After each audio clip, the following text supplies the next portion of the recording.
Hello everyone, welcome to the channel the UTC. The UTC જેમાં ફરીથી એક આપ સૌનું હાર્દિક સ્વાગત છે.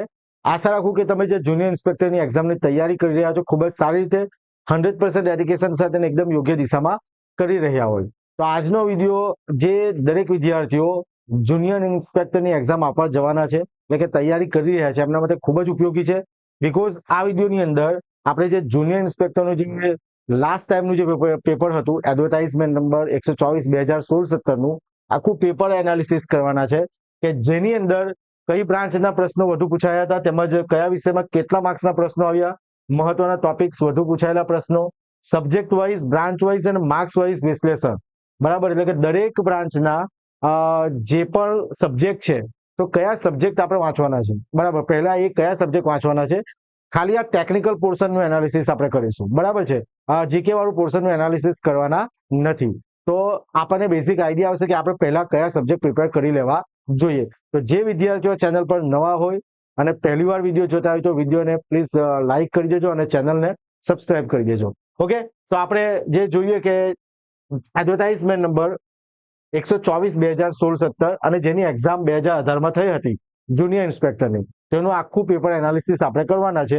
અને પેપર જો તમારે જોઈતું હોય તો ટેલિગ્રામ ચેનલમાં મૂકી દીધું છે, તો ત્યાંથી તમે પેપરને મેળવી શકો અને એની લિંક ડિસ્ક્રિપ્શનમાં છે ટેલિગ્રામ ચેનલની, ત્યાંથી તમે ટેલિગ્રામ ચેનલ જોઈન કરી શકો. ઓકે, તો પહેલું વસ્તુ કે જે એક્ઝામ પેટર્ન હતી, બરાબર, એડવર્ટાઇઝમેન્ટ નંબર 124/2016-17 અને નાગરિક પુરવઠા વિભાગ જુનિયર નિરીક્ષક 59 જેટલી વેકેન્સી આવી હતી. અને તે વખતે જે એક્ઝામ પેટર્ન હતી તે કઈ હતી કે આ રીતના પહેલા તો 150 માર્કનું હતું પેપર અને ત્યારબાદ કોમ્પ્યુટર ટેસ્ટ હતી. બરાબર, પણ આપણે ખાલી ટેકનિકલ પોર્શનનું એનાલિસિસ કરવા માટે વિડીયો બનાવેલો છે કે જેથી તમારે ટેકનિકલમાં કયા સબ્જેક્ટ વાંચો ને તમને ખ્યાલ આવી જાય. બરાબર, તે વખતે જે સિલેબસ મતલબ ત્યારે પણ રિલીઝ નહીં કરેલો હતો, આટલું જ વસ્તુ આપી દીધું હતું. જેમ કે આ જીકે નો પોર્શન ગુજરાતી, અંગ્રેજી અને આંતરિક શૈક્ષણિક લાયકાતને સંબંધિત વિષયનું પેપર, એટલે કે આપણું ટેકનિકલ પોર્શન કેટલા માર્કનું હતું? 90 માર્કનું. ઓકે, તો ટેકનિકલમાં કઈ બ્રાન્ચમાં કયા સબ્જેક્ટમાંથી કેટલા માર્ક્સનું પૂછાયું હતું તેના વિશે આપણે કમ્પ્લીટલી જોવાના છે. વિડીયોને એન્ડ સુધી જોજો. ઓકે, તો એ પહેલા હું તમને જણાવી દઉં કે આપણે આપણી એપ્લિકેશન પર લક્ષ્ય બેચ, બરાબર, પાર્ટ બી ની preparation junior inspector newly recorded course આપણે લોન્ચ કરી દીધો છે અને હમણાં સ્પેશિયલ ઓફર ચાલી રહી છે. માત્ર 4999માં તમે પાર્ટ બી ની પ્રિપેરેશન કરી શકશો અને ઘણા બધા વિદ્યાર્થીઓ એનરોલ કરી લીધું છે. અને જો તમે પણ સિરિયસલી પ્રિપેરેશન કરતા હોય તો આ કોર્સને જરૂરથી એનરોલ કરજો. અને જો કોઈ વિદ્યાર્થી એવું ઈચ્છે છે કે મારે ખાલી ઇલેક્ટ્રિકલ અને મિકેનિકલનું તૈયારી કરવી છે તો એમના માટે પણ સેપરેટ કોર્સ 1499માં કોર્સ લોન્ચ કરેલો છે, તે પણ તમે એને એનરોલ કરી શકો. ઓકે, અને જો તમારે એપ્લિકેશન હજુ તમે ઇન્સ્ટોલ નથી કરી તો ગૂગલ પ્લે સ્ટોર પર તમે સ્કેન કરી શકો. તમે પહેલા તો આ કોડ સ્કેન કરી શકો. ગૂગલ પ્લે સ્ટોર પર તમે ધ યુટીસી ટાઈપ કરશો તો તમને બ્લુ બેકગ્રાઉન્ડ વાળી એક એપ્લિકેશન મળશે, રજીસ્ટર કરો અને તમે કોર્સને પરચેઝ કરી શકો.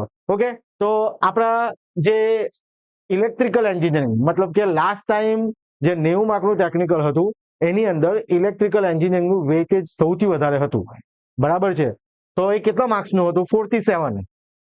મેં લાસ્ટ ટાઈમના વિડીયોમાં 48 કીધું હતું, પણ ઇલેક્ટ્રોનિક્સ અને ફિઝિક્સના ક્વેશ્ચન બધા ઇલેક્ટ્રિકલમાં આવી જ જાય છે. બરાબર, પણ તમને સબ્જેક્ટ કયા કયા કરવાના છે ઇલેક્ટ્રિકલ એન્જિનિયરિંગમાં તેનો આઈડિયા આવી જશે.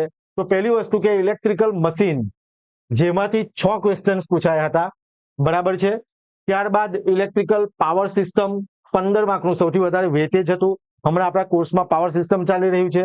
બેઝિક ઇલેક્ટ્રિકલ એન્જિનિયરિંગ કોર્સમાં ઓલરેડી મતલબ બધા લેક્ચર અપલોડ થઈ ગયા છે, જેમાંથી 12 માર્કનું પૂછાયું હતું અને આપણે જે કરાવેલું છે તેમાંથી જ ક્વેશ્ચન્સ હતા. તમે જોઈ શકો છો, પેપર જોશો અને જો તમે કોર્સ એનરોલ કરેલો હશે તો તમને ખ્યાલ આવી જશે કે આપણા બેઝિક ઇલેક્ટ્રિકલ એન્જિનિયરિંગમાંથી જ 12 માર્કનું પૂછાયેલું છે.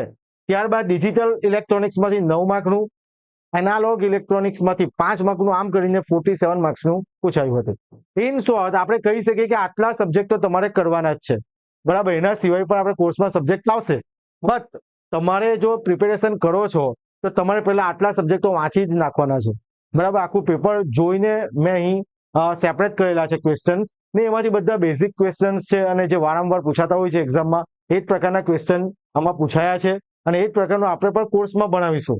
બરાબર છે, તો machine, power system, basic electrical engineering, digital electronics અને એનાલોગ ઇલેક્ટ્રોનિક્સ, આ ઇલેક્ટ્રિકલ એન્જિનિયરિંગના આટલા સબ્જેક્ટ છે. એ સિવાય આપણે કંટ્રોલ સિસ્ટમ છે, બરાબર, એ પ્રકારના પણ જે બીજા બધા ઇમ્પોર્ટન્ટ સબ્જેક્ટ છે તે પણ આવડી લઈશું. બટ પહેલા જે પ્રિપેરેશન કરે છે વિદ્યાર્થીઓ, આટલા સબ્જેક્ટ તો એમને આવડવા જ જોઈએ, કારણ કે લાસ્ટ ટાઈમની એક્ઝામમાં પૂછાયા હતા. એનો મતલબ એ નથી કે આ વખતે પણ સેમ વસ્તુ થાય, પણ પહેલા તો આપણે એ પેપરને રેફરન્સ લઈને આટલા સબ્જેક્ટ કરી નાખવાના હોય છે. બરાબર, સૌથી વધારે વેચે જતું ઇલેક્ટ્રિકલ એન્જિનિયરિંગનું 47 માર્ક્સનું, ને એમાં પણ પાવર સિસ્ટમ અને બેઝિક ઇલેક્ટ્રિકલ એન્જિનિયરિંગ સૌથી વધારે પૂછાયું હતું. ઓકે, ચાલો ત્યાર પછી વાત કરીશું આપણે. હા, બીજો એક ક્વેશ્ચન એ છે કે ઘણા બધા વિદ્યાર્થીઓ કહે છે કે બધા સબ્જેક્ટ કરવાના ઇલેક્ટ્રિકલ. નહીં, બધા સબ્જેક્ટ કરવાના જરૂર નથી. એનું રીઝન છે કમ્બાઇન્ડ બ્રાન્ચની એક્ઝામ છે, તો સ્વાભાવિક વસ્તુ છે કે માઇક્રો પ્રોસેસર છે, સિગ્નલ સિસ્ટમ છે, એ પ્રકારના જે સબ્જેક્ટ છે જે આમાં આવશે નહીં. બરાબર, આવશે નહીં મતલબ કે નહીં પૂછાવો જોઈએ એટલું તો આપણે વિચારી શકીએ. બરાબર, તો જે કોર સબ્જેક્ટ છે પહેલા તો, બરાબર, એ બધા સબ્જેક્ટ આપણે કમ્પ્લીટ પ્રિપેર કરવા જોઈએ. ઓકે, હવે આપણે આગળ વધીએ. તો મિકેનિકલ એન્જિનિયરિંગમાંથી 21 કે 22 માર્કનું પૂછાયું હતું. હવે એની અંદર પણ આપણે સબ્જેક્ટ તમને બતાવેલા છે. તો થર્મોડાયનેમિક્સ જે ઓલરેડી આપણા કોર્સમાં કમ્પ્લીટ થઈ ગયો છે સબ્જેક્ટ મિકેનિકલ એન્જિનિયરિંગમાં, વિશાલ સરે કમ્પ્લીટ એકદમ મસ્ત રીતે ભણાવેલું છે, જેમાંથી તમે એમસીક્યુ ઇઝીલી સોલ્વ કરી શકશો. થર્મોડાયનેમિક્સ 6 માર્કનું પૂછાયું હતું. થિયરી ઓફ મશીન 2 માર્ક્સનું હતું, જે હમણાં ચાલી રહ્યું છે કોર્સમાં. આઈસી એન્જિનમાંથી એક જ ક્વેશ્ચન હતો. હવે આ ક્વેશ્ચન એવો હતો ને કે જે ફિઝિક્સમાં પણ કહીએ તો ચાલે એવું છે, બટ આપણે આઈસી એન્જિનમાં કરેલું છે. હીટ ટ્રાન્સફર, તો હીટ ટ્રાન્સફરના જે ક્વેશ્ચન્સ છે તેને મારે ઇલેક્ટ્રિકલમાં મૂકવા, ફિઝિક્સમાં મૂકવા કે મિકેનિકલમાં મૂકવા, એ પ્રકારનું કન્ફ્યુઝન હતું. બીકોઝ કન્ડક્શન છે, કન્વેક્શન છે, એ બધી વસ્તુ હીટ ટ્રાન્સફરમાં અને ફિઝિક્સ બંનેમાં આવે, પ્રેક્ટિકલમાં પણ આવે, પણ હું એ મિકેનિકલમાં એને કવર કરેલું છે. તો 4 માર્કનું હીટ ટ્રાન્સફર હતું. મેઝરમેન્ટ, ઇલેક્ટ્રિકલ મેઝરમેન્ટ પણ આવે, મિકેનિકલ મેઝરમેન્ટ પણ આવે. બરાબર, તો આપણે એ જે ક્વેશ્ચન હતો ને, મિકેનિકલ રિલેટેડ મને લાગ્યું, એટલે મેં મિકેનિકલમાં મેઝરમેન્ટ મૂકેલું છે, પણ એક જ માર્કનું છે. બરાબર, તો આ સબ્જેક્ટને હમણાં તમે એને સ્કીપ કરી શકો. ત્યારબાદ મટીરિયલ સાયન્સ પર 1 માર્કનું, મટીરિયલ સાયન્સ, ત્યારબાદ સ્ટ્રેન્થ ઓફ મટીરિયલ 2 માર્કનું. બોઇલરના 3 થી 4 ક્વેશ્ચન આવેલા છે, જે બેઝિક મિકેનિકલ એન્જિનિયરિંગમાં કવર થઈ જાય છે. એટલે આપણા કોર્સની અંદર બોઇલર સેપરેટલી બોઇલરના પણ લેક્ચર થશે, કે જેથી જો આમાંથી બોઇલરમાંથી ક્વેશ્ચન્સ આવે તો તમને ઇઝીલી આવડી જાય. બરાબર, બીએમઈ જે બેઝિક મિકેનિકલ એન્જિનિયરિંગ બોઇલર છે તેમાંથી 3 માર્કના ક્વેશ્ચન, પ્રોડક્શન એન્જિનિયરિંગમાંથી 1, જે આપણા કોર્સમાં કમ્પ્લીટ થઈ ગયું છે. ઓકે, તો આ મિકેનિકલ એન્જિનિયરિંગમાં ટોટલ 21-22 માર્કનું પૂછાયું હતું. હવે જે વિદ્યાર્થીઓ પ્રિપેરેશન કરે છે તો તેમણે આટલા સબ્જેક્ટો કન્ફર્મ કરવા જ પડશે. બરાબર, બીજા સબ્જેક્ટ જે છે, પ્લાન્ટ એન્જિનિયરિંગ છે, રેફ્રિજરેશન છે, એ બધી વસ્તુ પછી જોઈશું, પણ પહેલા આટલા સબ્જેક્ટ તો તમારે કરવાના જ છે. કેમ? કારણ કે આપણે રેફરન્સ તરીકે જૂનું પેપર તો જોવું જ પડશે.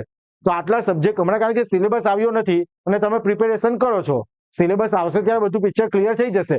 બટ હમણાં આટલા સબ્જેક્ટની પ્રિપેરેશન તમારી હોવી જોઈએ, એમસીક્યુ પણ હોવી જોઈએ, એમસીક્યુની પ્રિપેરેશન પણ હોવી જોઈએ. એના માટે આરએસ ખુરમી છે મિકેનિકલ એન્જિનિયરિંગમાં, આરએસ ખુરમી એક બેસ્ટ બુક છે, એમસીક્યુ બુક, એ તમારે કરવાની છે. ને એના સિવાય જે વિદ્યાર્થીઓ મારા જૂના મતલબ કે લાસ્ટ 10 મોસ્ટ ઇમ્પોર્ટન્ટ પેપર ની પીડીએફ પરચેસ કરેલી છે, તેમણે આ બંને વસ્તુ આરએસ ખુરમી અને પીડીએફ સતત વાંચતા રહેવાનું છે, રીડિંગ પર રીડિંગ. બરાબર, તમે જે પણ બ્રાન્ચના હોય, પણ આ બંને વસ્તુ તમારે વાંચવાની છે. ઓકે, તો આ વાત થઈ ગઈ મિકેનિકલ એન્જિનિયરિંગની. ત્યારબાદ ઇલેક્ટ્રોનિક્સના 15 માર્કના ક્વેશ્ચન્સ હતા. હવે આ બેઝિક ઇલેક્ટ્રોનિક્સ, હવે આ જે ક્વેશ્ચન્સ છે ને, તો પાવર ઇલેક્ટ્રોનિક્સમાં પણ કવર થઈ જાય. તો આ જ બેઠું વસ્તુ મેં ઇલેક્ટ્રિકલ એન્જિનિયરિંગમાં મૂકી દઉં ને તો કોઈ જ ઇસ્યુ નહીં કહી શકાય. બરાબર, કોઈ જ આમાં ક્વેશ્ચન અરાઇઝ નહીં થાય કે ભાઈ બેઠા ક્વેશ્ચન મેં ઇલેક્ટ્રિકલ એન્જિનિયરિંગમાં મૂકી દીધા. તો સિમ્પલ વસ્તુ છે કે જો તમે ઇલેક્ટ્રિકલ એન્જિનિયરિંગ કમ્પ્લીટ વાંચશો ને, power electronic, basic electronic, analog, digital, power system, machine, બરાબર, તો આ બધી વસ્તુ, જેમ કે ઇલેક્ટ્રોનિક્સના 15 ક્વેશ્ચન્સ છે, તો મેં એવું નહીં કહી શકું કોઈ ઇલેક્ટ્રોનિક્સ બ્રાન્ચના કોઈ સેપરેટ સબ્જેક્ટને કોઈ મૂકી દીધા છે. આ જેટલા પણ ક્વેશ્ચન્સ છે ને, આ બધા ક્વેશ્ચન તે ઓલરેડી ઇલેક્ટ્રિકલમાં આવી જાય છે, પણ ઇલેક્ટ્રોનિક્સ બ્રાન્ચને ધ્યાને લઈને આપણે એને જરા સેપરેટ કરેલું છે. એ કેટલા માર્ક્સનું છે? 15 માર્ક્સનું પૂછાયું છે. બરાબર છે, ઇલેક્ટ્રિકલ એન્જિનિયરિંગ વાંચો તો આના બધા ક્વેશ્ચન કવર થઈ જ જાય છે. ઓકે, તો આ વાત છે કે ઇલેક્ટ્રોનિક્સ એન્જિનિયરિંગની. અને ત્યારબાદ આપણે વાત કરીશું ફિઝિક્સની. ફિઝિક્સમાં 7 માર્કનું પૂછાયું હતું, અને આ બેઠા જે ક્વેશ્ચન્સ છે ને, તે ઇલેક્ટ્રિકલમાં કવર થઈ જ જાય, બટ એને સેપરેટ કરેલા છે. ને આમાં પણ ફિઝિક્સમાં તમારે કયા ટોપિક કરવાના છે હાલમાં જે પૂછાયા હતા, જેમ કે ફોર્સ એન્ડ મોશન, બરાબર, ત્યારબાદ લાઇટ એન્ડ વેવ્સ, આમાંથી ટોપિક્સમાંથી ક્વેશ્ચન્સ આવેલા હતા. ત્યારબાદ એસિડ બેઝ, બરાબર. તો આ ટોપિક છે જેમાંથી ફિઝિક્સના ક્વેશ્ચન્સ આવેલા હતા. બાકીના ઇલેક્ટ્રિકલ વાંચશો ને તો ફિઝિક્સના ક્વેશ્ચન પર તમે ઇઝીલી સોલ્વ કરી શકશો. ઓકે, તો આ ચારે ચાર બ્રાન્ચનું જે એનાલિસિસ છે, જેમ કે તમને મેં વાત કરી ઇલેક્ટ્રિકલ, મિકેનિકલ, ઇલેક્ટ્રોનિક્સ અને ફિઝિક્સ, તો તમારી કન્ફ્યુઝન અહીંયા દૂર થઈ જવી જોઈએ કે આપણે કયા સબ્જેક્ટ પહેલા વાંચવાના છે. બરાબર. હવે જેમ કે તમે ઇલેક્ટ્રિકલ એન્જિનિયરિંગમાં મશીન વાંચો બેસો છો તો તમને આઈડિયા હોવું જ જોઈએ કે આપણે ટ્રાન્સફોર્મર વાંચવાનું છે, ડીસી મશીન, જનરેટર, મોટર, આ બધી વસ્તુ વાંચવી જ પડશે. પાવર સિસ્ટમની અંદર તમે એકદમ ડિટેલમાં નહીં જશો અને તમે પાવર સિસ્ટમની અંદર આર.કે. રાજપૂત અને જે.બી. ગુપ્તાના એમસીક્યુ કરશો ને તો પણ તમે આમાં બધી વસ્તુ કવર કરી શકશો. પાવર સિસ્ટમની અંદર એમ તો બહુ મોટો બ્રોડ ટોપિક છે, સબ્જેક્ટ છે પાવર સિસ્ટમ, પણ એમાંથી બધી કરવાની જરૂર નથી. તમને ઇમ્પોર્ટન્ટ જે ટોપિક છે તે તમારે કરવાના છે. બરાબર. તો કયા ઇમ્પોર્ટન્ટ ટોપિક છે, શું છે, બધું જ વસ્તુ એકદમ સરળ રીતે કોર્સમાં આપણે કરાવેલું છે. હું એ જ પાવર સિસ્ટમ ભણાવેલું છે ને એમાંથી સૌથી વધારે વેટેજ છે. બરાબર, કે એમાં એમસીક્યુ સેશન પણ રાખેલા છે. તો જે પણ વિદ્યાર્થીઓ ખરેખર આ સિરિયસલી પ્રિપેરેશન કરે છે તો જરૂરથી આ કોર્સ ને જોઈન કરી લો, બીકોઝ તો જ તમને ખ્યાલ આવશે કે તમારે કઈ ડાયરેક્શનમાં પ્રિપેરેશન કરવાની છે. બીકોઝ તમે અલગ અલગ બ્રાન્ચમાંથી બિલોંગ કરો છો, મિકેનિકલમાંથી છે, કોઈ ઇલેક્ટ્રિકલમાંથી છે, તો કયો સબ્જેક્ટ વાંચવાનો છે પહેલા એ તમને ખ્યાલ આવશે નહીં, જે વસ્તુ કોર્સમાં તમને ઇઝીલી એક્સપિરિયન્સ ફેકલ્ટી દ્વારા ગાઈડ કરવામાં આવશે. તો જે વિદ્યાર્થીઓ ઈચ્છે છે કે કોર્સને જોઈન કરવું હોય તો તમે લક્ષ્ય 4999 તમે કોર્સને એનરોલ કરી શકો. એ સિવાય ઇલેક્ટ્રિકલ ઓનલી અને મિકેનિકલનો કોર્સ પણ અવેલેબલ છે એપ્લિકેશન પર, ત્યાંથી તમે ઇઝીલી એનરોલ કરી શકો. જો એ સિવાય તમને કંઈ પણ કન્ફ્યુઝન છે એક્ઝામને લગતું, એવું જરૂરી નથી કે તમે કોર્સને જ એનરોલ કરશો તો માહિતી આપવામાં આવશે, એવું નથી.